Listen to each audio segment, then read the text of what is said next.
Who is Srila Prabhupada? People often ask. At various times, he was known as a scholar, a philosopher, a cultural ambassador, a prolific author, a religious leader, a spiritual teacher, a social critic, and a holy man. He was not one of those modern entrepreneurial gurus who come to the West with slickly packaged, watered-down versions of Eastern spirituality, promising instant well-being to anyone who could spare $50. Srila Prabhupada was rather a true holy man, one who could be called an acharya, which means a spiritual master who teaches by example.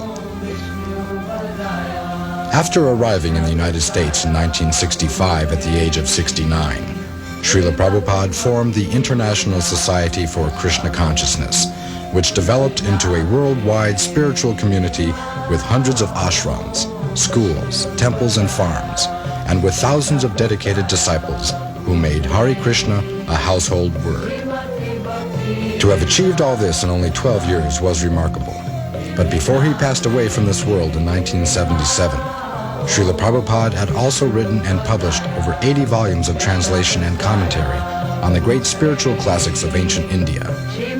His books were welcomed with great critical acclaim by the Western academic community and by scholars from India as well, and they became standard texts in almost every university and library around the world.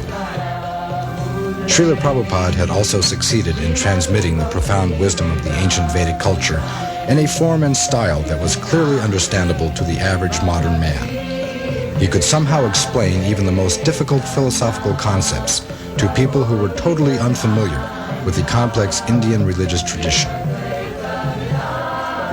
Srila Prabhupada circled the globe 11 times between 1966 and 1977, and everywhere he went, he taught the same basic truths, the fundamental principles of religion that constitute the cornerstone of spiritual understanding for everyone, no matter what their nationality or religion.